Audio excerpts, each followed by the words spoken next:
Acap kali orang berkata, keterbatasan jasmania saya mengakibatkan saya tidak dapat meraih tujuan yang mulia bagi hidup saya. Benarkah keterbatasan saudara harus membatasi hidup saudara? Benarkah keterbatasan saudara membuat saudara tidak mungkin hidup secara maksimal? Dengan memahami 3 syarat dari hidup yang bermutu, maka kualitas hidup saudara tidak akan dibatasi oleh keterbatasan saudara ataupun dihalangi oleh besarnya kesukaran yang saudara hadapi. Sebaliknya, saudara akan hidup secara positif serta tidak sia-sia. Bapak Ibu Saudara sekalian, selamat bertemu kembali di ibadah Gereja Kristen Perjanjian Baru, Fajar Pengharapan. Kesan atau kelompok saling memperhatikan adalah komunitas yang sangat membangun dan menguatkan iman kita. Pastikan setiap Anda telah tergabung dalam sebuah kesan. Bila Anda belum memilikinya, hubungi segera nomor yang tertera di layar agar pengurus kesan dapat membantu Anda. Mari bangkitkan dan perteguh iman Anda dengan mengikuti pertemuan doa Oasis yang diadakan setiap hari Rabu pukul 10 pagi secara onsite di Jalan Pasir Koja 58. Dan juga pertemuan doa kontemplatif setiap hari Kamis melalui kanal YouTube Doa Fajar Pengharapan yang dapat Anda ikuti di sepanjang hari. Tuhan tidak pernah meninggalkan orang yang berharap kepadanya dan Dia mampu menolong kita. Kirimkan beban doa Anda ke nomor WA 0811 841 765. Para pendoa gereja kita akan mendukung Anda dengan mendoakan setiap beban dan pergumulan Anda tersebut. Informasi dan pengumuman penting lainnya dapat Anda lihat dan ikuti di bagian menjelang akhir ibadah ini. Selamat beribadah.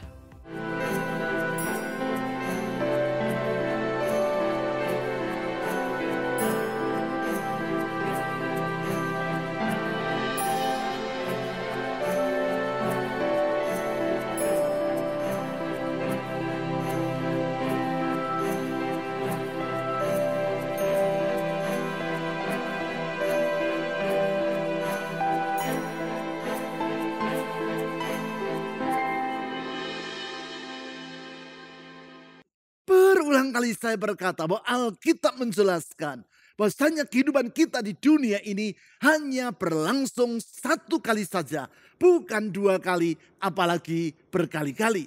Hal itu ditulis antara lain dalam surat Ibrani pasal 9 ayat 27. Karena hanya berlangsung 1 kali saja, maka seyogyanya kehidupan tersebut diisi sedemikian rupa sehingga di penghujungnya kita tidak merasa menyesal namun bersyukur kepada Tuhan. Kita bersyukur sebab telah mengisi kehidupan itu secara bermutu dan bukan di dalam kesia-siaan. Istilah yang sering saya gunakan tentang hal tersebut adalah jangan sampai senok hilang dicari. Sedangkan ketika kita sudah hilang dari peredaran, malah tidak seorang pun yang merasa kehilangan. Artinya kita ada atau tidak ada bedanya. Semasa kita ada, keberadaan kita tidak membawa manfaat bagi lingkungan kita. Dikala kita tidak ada lagi, juga tidak ada yang merasa dirugikan. Saya berharap tidak seorang pun di antara saudara yang hidup seperti demikian. Lalu apakah yang menentukan kehidupan yang bermakna atau bermutu tersebut? Salah satu faktor utama yang menentukannya adalah tujuan dari kehidupan itu sendiri. Kalau tujuan kehidupan kita mulia, maka mutu kehidupan kita akan mulia. Sebaliknya, bila tujuan kehidupan kita hina, maka mutu kehidupan kita juga akan ikut menjadi hina. Artinya, mutu dari kehidupan seseorang bukan sekadar ditentukan oleh apa yang ia lakukan, namun oleh alasan mengapa ia melakukannya. Sebagai contoh, 2 orang melihat seorang pemudi mengalami kecelakaan karena sepeda motor yang ia kendarai terjatuh di tengah jalan. Segera kedua orang itu menolong si pemudi tadi. Mereka mengangkat si pemudi dan membawa sepeda motornya ke pinggir jalan. Apa yang dilakukan oleh kedua orang ini persis sama alias tidak berbeda. Hanya saja motivasi mereka bertolak belakang satu sama lain. Orang yang pertama menolong tanpa pamrih. Ia hanya bermaksud agar si pemudi dapat segera dibawa ke rumah sakit dan luka-lukanya segera diobati. Sedangkan orang yang kedua menolong dengan maksud untuk memperoleh keuntungan pribadi, yaitu agar ia dapat mengamankan isi dompet dari si pemudi. Yang saya maksudkan adalah mengambil uang yang ada di dalam dompet itu. Secara sekilas, apa yang dilakukan oleh kedua orang tadi nampak tidak berbeda. Namun karena kualitas kehidupan mereka berbeda, maka tujuan dari tindakan yang mereka lakukan tidaklah sama. Siapakah di antara mereka berdua yang hidupnya lebih bermutu? Tentu tidak sukar bagi saudara untuk menjawabnya. Orang yang pertama hidupnya jauh lebih bermutu daripada orang yang kedua. Ia adalah orang yang berhati mulia. Karena tujuan dari tindakan yang ia lakukan adalah mulia. Sedangkan orang yang kedua adalah orang yang berhati hina. Mengapa? Karena tujuan dirinya dalam menolong si pemudi adalah hina. Berarti memiliki tujuan hidup yang mulia sangatlah penting. Karena dengan demikian maka kehidupan saudara akan menjadi bermutu. Namun mungkin ada di antara saudara yang berkata, saya memiliki tujuan yang mulia. Tetapi keterbatasan jasmani saya mengakibatkan saya tidak mampu mewujudkan tujuan tersebut. Bukankah suatu tujuan yang tidak diikuti dengan tindakan untuk mewujudkannya tidaklah berguna? Benar, suatu tujuan yang tidak ditindaklanjuti dengan langkah-langkah untuk mewujudkannya hanyalah sekadar suatu impian kosong yang praktis tidak ada manfaatnya. Namun bukan berarti keterbatasan jasmani saudara harus menghalangi saudara untuk mewujudkan tujuan yang mulia tersebut. Karena sebagai seorang pengikut Kristus, sesungguhnya saudara tidak hidup seorang diri. Sesuai dengan janji yang Tuhan Yesus sampaikan menjelang ia naik ke surga, ia akan senantiasa menyertai saudara melalui kehadiran Roh Kudus yang tinggal dan memenuhi hidup saudara. Ingatlah, Roh Kudus adalah pribadi dari Allah sendiri. Allah yang kuasa, hikmat, kasih dan kesetiaannya tidak terbatas. Serta tidak pernah berubah untuk selama-lamanya. Sehingga tidak ada yang mustahil bagi dia. Dengan kata lain, apabila saudara sungguh-sungguh percaya bahwa Roh Kudus yang adalah Roh Tuhan ada di dalam diri saudara dan bersedia menolong saudara, maka saudara akan dapat hidup melampaui keterbatasan saudara serta mengatasi setiap kesukaran yang menghadang hidup saudara. Dengan kata lain, saudara dapat hidup secara bermutu. Hal seperti itulah yang dialami oleh Petrus dan Yohanes, dua orang murid Yesus. Di dalam Kisah Para Rasul pasal 3 ayat 1-8 dicatat bagaimana Roh Kudus menolong mereka berdua dalam mengatasi keterbatasan mereka serta menyanggupkan mereka untuk mewujudkan tujuan yang mulia, yaitu membawa dampak yang positif dalam kehidupan orang lain.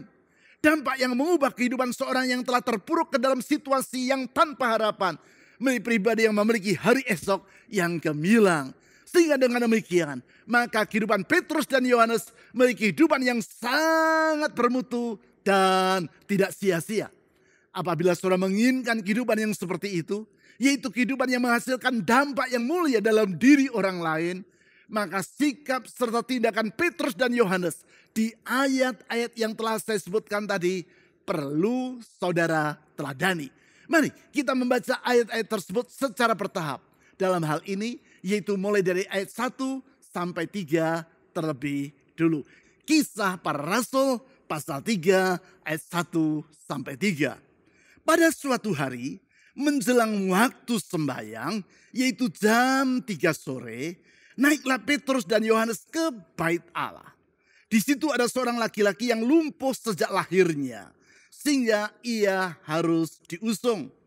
Tiap-tiap hari orang itu diletakkan dekat pintu gerbang bait Allah yang bernama Gerbang Indah, untuk meminta sedekah kepada orang yang masuk ke dalam bait Allah. Ayat 3. Ketika orang itu melihat bahwa Petrus dan Yohanes hendak masuk ke bait Allah, ia meminta sedekah. Ayat-ayat yang baru kita baca ini mencatat peristiwa yang terjadi tidak lama sesudah peristiwa pencurahan Roh Kudus atas para murid Yesus pada hari Pentakosta, yaitu seperti yang ditulis di dalam Kisah Para Rasul pasal 2 ayat 1-41. Pencurahan Roh Kudus yang dijanjikan oleh Tuhan Yesus di dalam Kisah Para Rasul pasal 1 ayat 8 dan yang mengubah kehidupan para murid Kristus tersebut.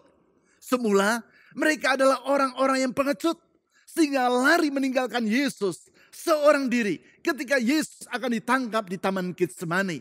Terlebih lagi ketika mereka mendengar dan melihat bahwa Yesus, guru mereka, telah diadili, disiksa, serta disalibkan. Maka di dalam perasaan takut, mereka bersembunyi dalam ruangan yang pintu dan jendelanya tertutup. Namun dalam Kisah Para Rasul pasal 2 ditulis, bahwa sejak Roh Kudus memenuhi mereka, maka para pecundang tadi berubah menjadi para pemenang. Tanpa rasa takut, mereka bersaksi di depan umum bahwa Yesus adalah Tuhan dan Juru Selamat yang sejati. Selanjutnya, dalam Kisah Para Rasul pasal 3 ayat 1-3 yang telah kita baca tadi, ditulis bahwa suatu hari ketika Petrus dan Yohanes, dua orang dari para murid Yesus yang telah dipenuhi dengan Roh Kudus itu, sedang berjalan masuk ke dalam bait Allah, mereka berjumpa dengan seorang yang lumpuh sejak lahir. Artinya, orang yang tidak disebutkan namanya ini adalah orang yang dalam keadaan tidak berdaya dan yang hidup dengan meminta-minta sedekah kepada orang lain. Singkat kata, itulah gambaran dari orang yang hidupnya dalam keadaan terpuruk serta seakan-akan tidak memiliki hari esok yang dapat diharapkan. Namun, perjumpaannya dengan Petrus dan Yohanes mengubah masa depan orang tersebut. Sebab seperti yang ditulis di ayat 8 yang nanti akan kita baca, perjumpaan tersebut mengakibatkan orang yang lumpuh ini sekarang dapat berjalan serta melompat-lompat serta memuji Allah. Apakah yang menyebabkan perubahan yang sangat besar tersebut? Mari kita baca ayat-ayat selanjutnya, yaitu ayat 4-8. Mereka, maksudnya Petrus dan Yohanes, menatap si orang lumpuh. Dan Petrus berkata, "Pandanglah kami." Lalu orang itu menatap mereka dengan harapan akan mendapat sesuatu dari mereka. Ayat 6. Namun Petrus berkata, "Emas dan perak tidak ada padaku, tetapi apa yang kupunyai, kuberikan kepadamu. Dalam nama Yesus Kristus orang Nazaret itu, bangkit dan berjalanlah." Lalu ia memegang tangan kanan orang itu dan membantu dia berdiri. Seketika itu juga kuatlah kaki dan pergelangan kaki orang itu. Ia melompat berdiri dan mulai berjalan. Lalu ia masuk bersama mereka, masuk bersama Petrus dan Yohanes ke dalam bait Allah sambil berjalan dan melompat-lompat serta memuji Allah. Seperti yang telah saya utarakan tadi. Perjumpaan Petrus dan Yohanes dengan orang yang lumpuh sejak lahir setelah hidup dengan meminta-minta sedekah ini telah mengubah kehidupan dari orang tersebut. Bukan itu saja. Kalau saudara membaca ayat-ayat selanjutnya, yaitu seperti yang dicatat dalam Kisah Para Rasul pasal 4 ayat 21. Peristiwa mukjizat yang dialami oleh orang lumpuh tadi mengakibatkan banyak orang lain memuliakan nama Allah. Dari peristiwa tersebut, khususnya dengan melihat dampak dari sikap serta tindakan Petrus dan Yohanes, maka kita dapat mengambil kesimpulan bahwa mereka berdua adalah orang-orang yang hidupnya bermutu. Kehidupan mereka tidak sia-sia, namun telah membawa dampak yang sangat positif bagi kehidupan orang lain. Dari situ kita dapat menarik kesimpulan bahwasanya hidup yang bermutu, yaitu seperti yang dicontohkan oleh Petrus dan Yohanes, adalah yang pertama, hidup dengan tujuan yang mulia. Saya ulangi, yang pertama, hidup yang bermutu adalah hidup dengan tujuan yang mulia. Pentingnya tujuan dalam kehidupan setiap orang ini dikemukakan oleh Rick Warren, pendiri dan gembala gereja Saddleback Community Church di California, dalam bukunya yang sangat terkenal dan yang berjudul The Purpose Driven Life. Dalam buku yang telah terjual lebih dari 50 juta eksemplar tersebut, ia menulis sebagai berikut. Without purpose, life has no meaning. Without meaning, life has no significance or hope. Tanpa tujuan, hidup tidak memiliki makna. Tanpa makna, hidup tidak ada artinya atau tidak ada harapan. Dengan kata lain, hanya apabila orang memiliki tujuan hidup, terlebih lagi tujuan hidup yang mulia, barulah hidup orang tersebut akan berubah menjadi tidak sia-sia, bermakna, dan bermutu. Hal itulah yang dialami Ashley Smith, seorang perempuan berusia 27 tahun dari Atlanta, Georgia, Amerika Serikat yang pernah saya bagikan dalam salah satu khotbah saya. Dari seorang yang hidupnya berantakan serta kecanduan obat bius, oleh anugerah Allah, ia menjadi seorang pengikut Kristus dan mulai menata kehidupannya dengan tujuan yang baru. Sebagaimana yang dimuat di dalam pelbagai media massa, pada tanggal 12 Maret tahun 2005, dini hari, Ashley Smith disandera oleh seorang laki-laki yang bernama Brian Nichols. Brian adalah seorang narapidana kasus perkosaan yang sedang melarikan diri kejaran petugas keamanan. Sebab sehari sebelumnya, yaitu sementara berada di gedung pengadilan di kota Atlanta, Brian Nichols membunuh hakim yang mengadili dirinya dan 3 orang lainnya. Kemudian dengan membawa senjata api ia melarikan diri gedung pengadilan tersebut. Dalam keadaan tersandera di rumahnya, yaitu oleh seorang buronan yang sangat berbahaya tersebut, Ashley Smith menyadari bahwa hidupnya bagaikan telur yang berada di ujung tanduk. Ia berdoa memohon pertolongan Tuhan. Kemudian Ashley menceritakan kepada Brian tentang riwayat hidupnya. Bagaimana suaminya tewas karena menjadi korban pembunuhan. Dan bahwa ia ingin bertemu dengan putrinya yang masih berusia 5 tahun yang dititipkan pada ibunya. Perkataan Ashley Smith ini mulai melunakkan hati Brian Nichols. Kemudian Ashley mengambil buku The Purpose Driven Life. Memang di dalam masa pemulihan yang sedang ia jalani, setiap hari Ashley membaca satu bab dari buku yang menjelaskan tentang tujuan dari hidup manusia tersebut. Pagi itu, Ashley membacakan bab 33 dari buku The Purpose Driven Life bagi Brian. Sebagaimana yang kemudian hari ia tulis di dalam buku riwayat hidupnya yang berjudul Unlikely Angel, Ashley Smith bercerita, sudah itu mereka berdua mulai mendiskusikan tujuan kehidupan manusia. Pembicaraan tentang tujuan kehidupan ini menenangkan hati Brian Nichols. Sehingga kemudian ia mengizinkan Ashley untuk meninggalkan rumahnya guna menemui putrinya. Begitu mobil yang ia kemudikan meninggalkan rumahnya, segera Ashley menelpon polisi dan melaporkan apa yang terjadi. Beberapa menit kemudian polisi datang dan Brian Nichols menyerahkan diri kepada mereka tanpa perlawanan. Selanjutnya ia dijatuhi hukuman penjara seumur hidup. Sedangkan Ashley Smith menjalani lembaran hidup yang baru. Lembaran yang indah dan bermutu karena di dalam Kristus ia memperoleh tujuan hidup yang baru dan mulia. Hidup dengan tujuan yang mulia seperti itulah yang ada pada diri Petrus dan Yohanes. Di ayat 4 ditulis, menanggapi permintaan sedekah dari orang yang lumpuh itu, Petrus berkata, pandanglah kami. Artinya Petrus meminta agar orang itu memberi perhatian terhadap apa yang akan ia ucapkan dan lakukan. Lalu di ayat 6 ia berkata lebih lanjut, dalam nama Yesus Kristus orang Nazaret itu bangkit dan berjalanlah. Dari sini kita dapat melihat bahwa Petrus memiliki tujuan untuk membawa kebaikan bagi orang yang lumpuh tadi.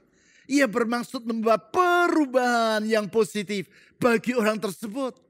Hal ini merupakan suatu tujuan yang mulia. Sebab sesungguhnya hidup yang mulia adalah hidup dengan tujuan untuk menjadi berkat bagi orang lain dan memuliakan nama Tuhan melalui perbuatan yang kita lakukan. Sebaliknya, hidup yang rendah dan hina adalah hidup dengan tujuan hanya untuk kepentingan diri sendiri, mengabaikan kebutuhan orang lain, serta mengabaikan pentingnya hidup memuliakan Tuhan. Untuk itulah Roh Kudus dicurahkan dalam kehidupan para murid Kristus. Seperti yang Yesus janjikan di dalam Kisah Para Rasul pasal 1 ayat 8. Kehadiran Roh Kudus bukan semata-mata untuk kepentingan pribadi para murid Yesus saja. Roh Kudus menyertai, tinggal dan memenuhi mereka adalah agar para murid tersebut dapat menjadi saksi Kristus.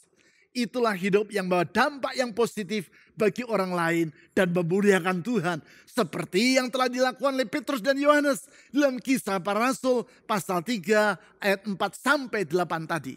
Itulah tujuan yang mulia dan yang membuahkan kehidupan yang bermutu.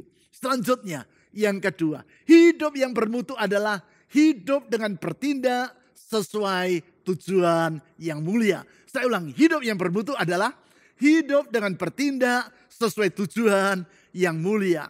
Sebab sebagaimana yang telah saya utarakan di awal uraian firman Tuhan ini, suatu tujuan yang tidak diikuti dengan tindakan untuk mewujudkannya tidaklah berguna. Karena pada dasarnya yang membedakan antara visi dan impian kosong adalah apakah orang menindaklanjuti suatu tujuan dengan langkah-langkah yang sesuai atau tidak. Apabila ia menindaklanjutinya dengan tindakan yang selaras dengan tujuan tadi, maka tujuan yang mulia itu merupakan visi yang membuahkan hidup yang bermutu. Sedangkan bila orang tadi tidak melakukan apapun juga untuk mewujudkannya, maka ia sekadar bermimpi dengan impian yang kosong. Hal ini mengingatkan saya kepada seorang mahasiswa dalam kelas yang saya ajar sekian tahun yang lampau. Hari itu merupakan awal dari semester yang baru. Karena itu saya membagikan kertas kepada semua mahasiswa di dalam kelas tersebut. Kemudian saya berkata kepada mereka, tulislah pada kertas itu apa yang menjadi tujuan hidup kalian. Semua mereka menuliskan cita-cita mereka masing-masing. Lalu saya berkata, sekarang tulislah di bawah tujuan tersebut. Perubahan apa yang telah kalian alami pada semester yang lalu, yang menurut kalian merupakan perubahan yang sesuai dengan tujuan hidup kalian. Seperti misalnya jumlah ayat dalam Alkitab yang kalian hafalkan, panjang waktu yang kalian gunakan untuk membaca Alkitab dan berdoa setiap hari, jumlah buku yang kalian baca di dalam semester itu, dan perubahan-perubahan yang lain yang sesuai dengan tujuan yang hendak kalian raih tadi. Saya lihat semua mahasiswa mulai menulis, kecuali seorang mahasiswa. Dia diam saja dan nampak tidak menulis apapun juga. Sudah itu saya berkata lagi, selanjutnya tulislah perubahan apa yang kalian harapkan akan terjadi dalam hidupmu di semester yang baru saja kita mulai ini. Perubahan-perubahan yang menurut kalian akan memungkinkan tujuan tadi menjadi terwujud. Saya lihat semua mahasiswa mulai menulis tentang perubahan yang mereka harapkan. Kecuali si mahasiswa tadi. Dia diam saja, tidak menulis apapun juga. Sudah itu saya minta agar mereka mengumpulkan kertas mereka masing-masing. Mahasiswa yang berdiam diri dan tidak menulis tadi juga mengumpulkan kertasnya. Saya lihat pada kertas itu ia menulis, tujuan saya adalah menjadi penginjil internasional. Luar biasa.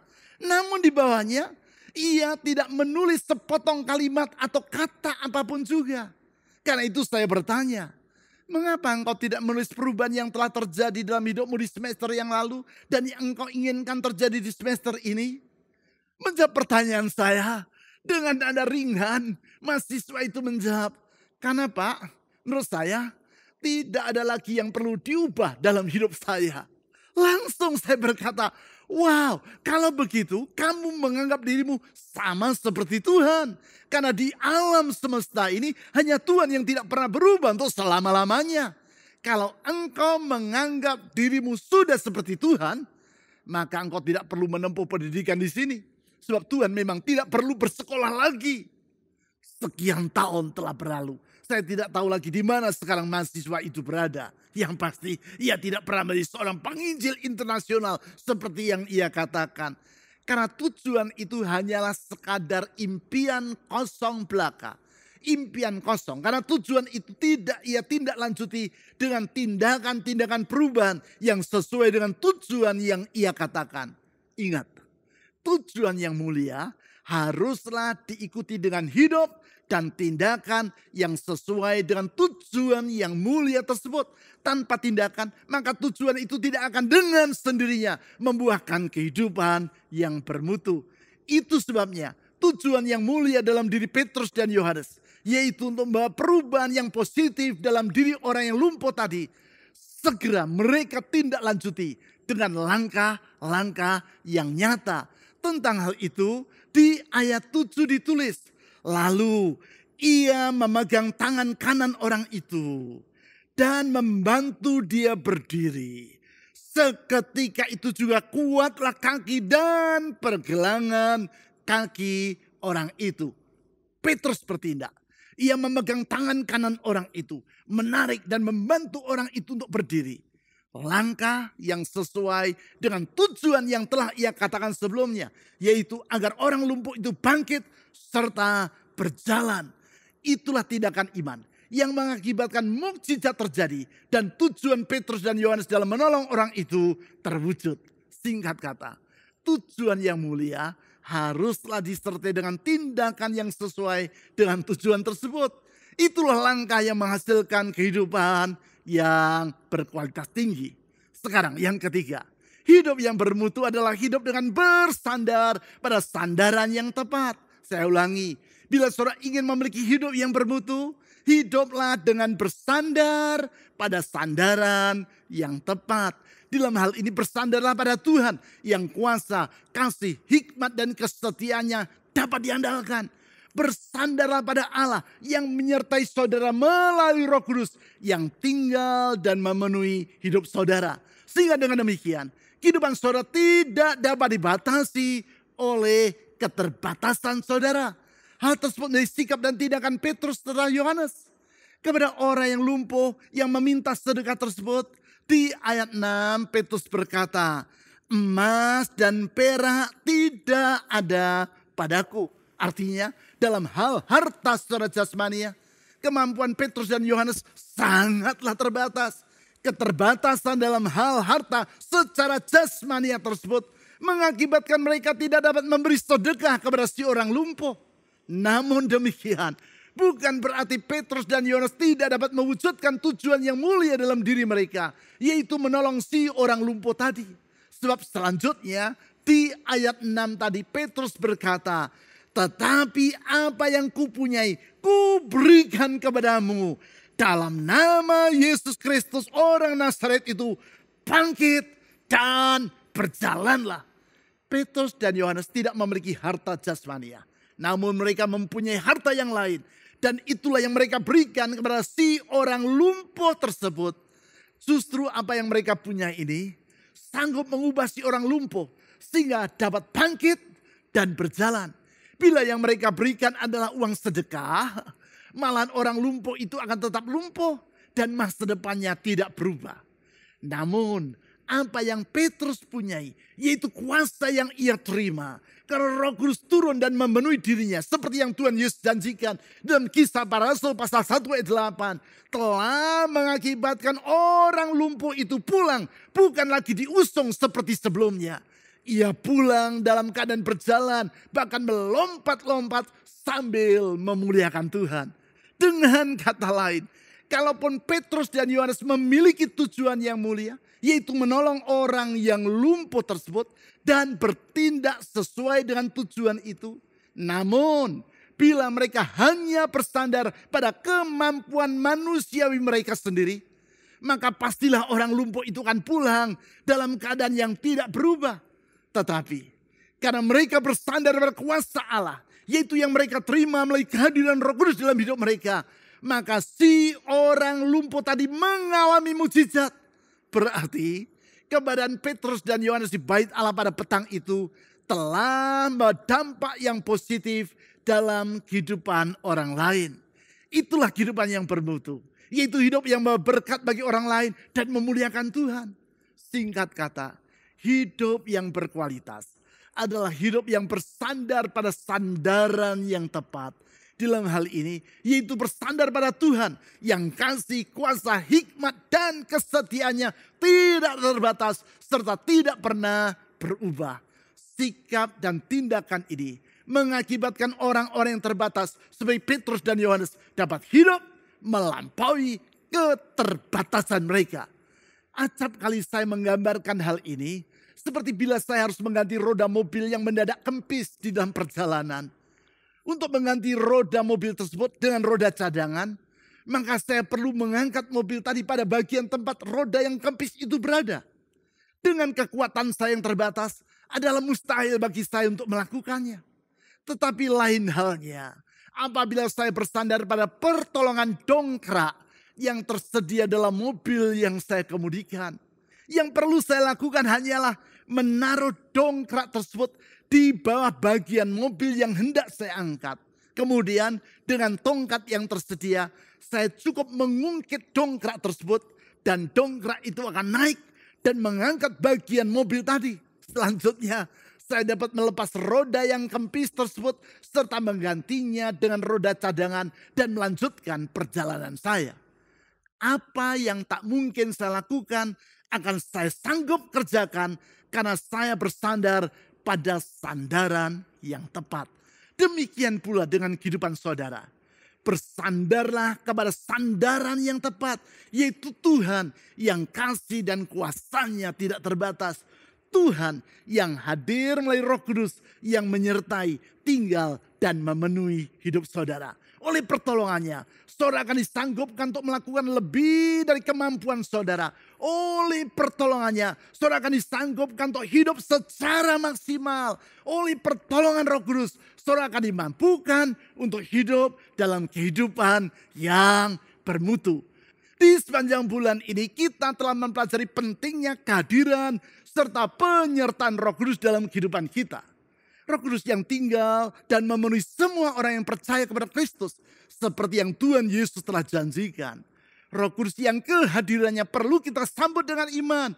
Yaitu percaya bahwa Tuhan Yesus yang berjanji tidak akan pernah mengingkari janjinya. Kehadiran Roh Kudus yang memberi kuasa kepada kita. Mengubah kehidupan kita. Menuntun hidup kita. Serta melengkapi kita dengan karunia-karunia yang perlu kita kobarkan. Roh Kudus yang memampukan kita untuk hidup dalam kehidupan yang berkualitas, tidak sia-sia dan penuh dengan makna. Sekarang, mari kita bersyukur kepada Tuhan Yesus untuk janjinya, yaitu bahwa Ia tidak akan meninggalkan kita sebagai yatim piatu. Ia senantiasa menyertai kita melalui kehadiran Roh Kudus dalam hidup kita.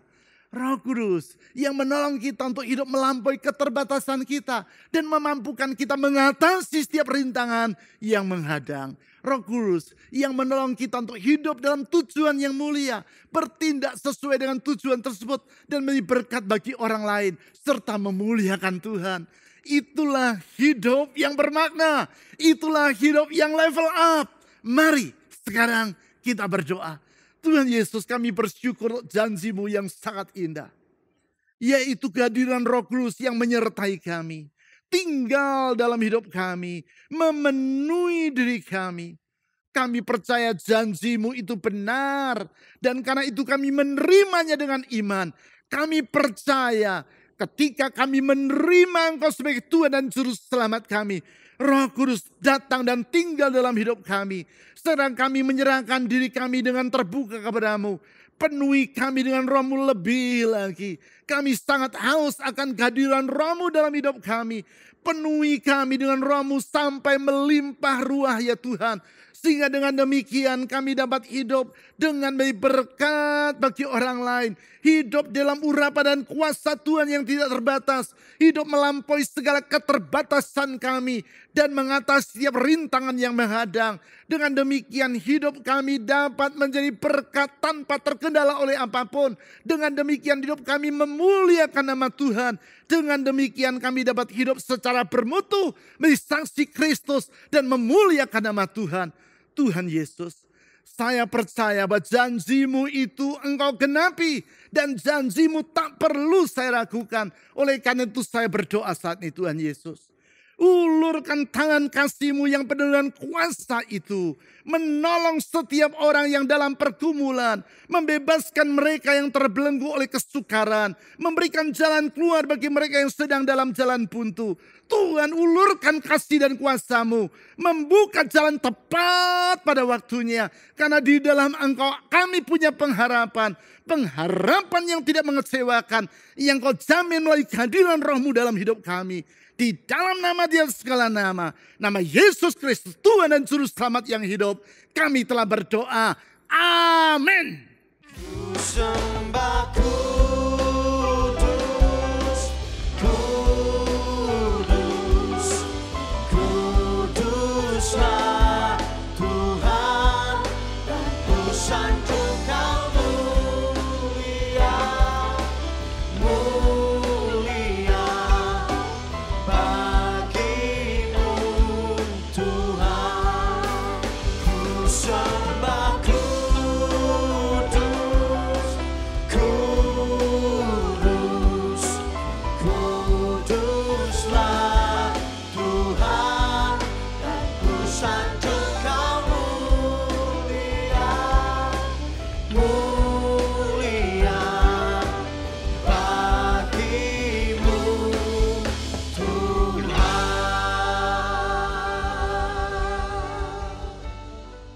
Berikut adalah beberapa informasi dan kegiatan gereja kita yang dapat Anda ikuti.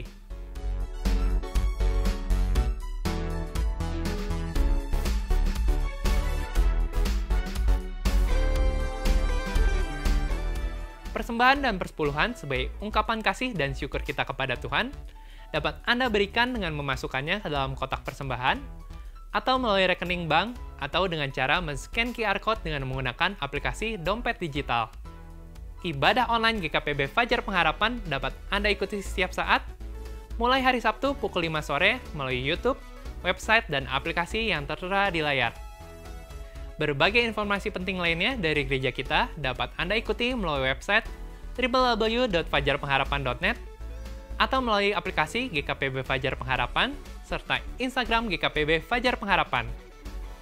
Bapak Ibu Saudara sekalian, sehat selalu dan sampai jumpa minggu depan.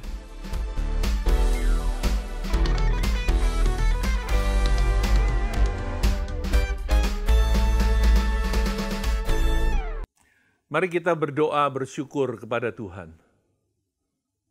Tuhan, kami bersyukur untuk firman-Mu.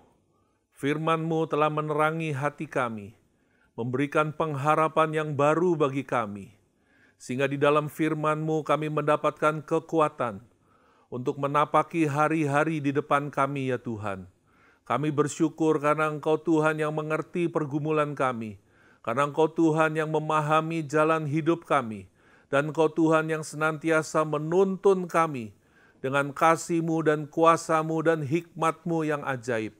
Ya Tuhan, kami menyerahkan hidup kami ke dalam tangan-Mu, untuk kami hidup senantiasa di dalam ketaatan kepada tuntunan-Mu, ketaatan kepada firman-Mu ya Tuhan, sehingga apapun yang kami hadapi, apapun yang kami alami, kami tahu pasti bahwa di situ ada jalan keluar daripada-Mu.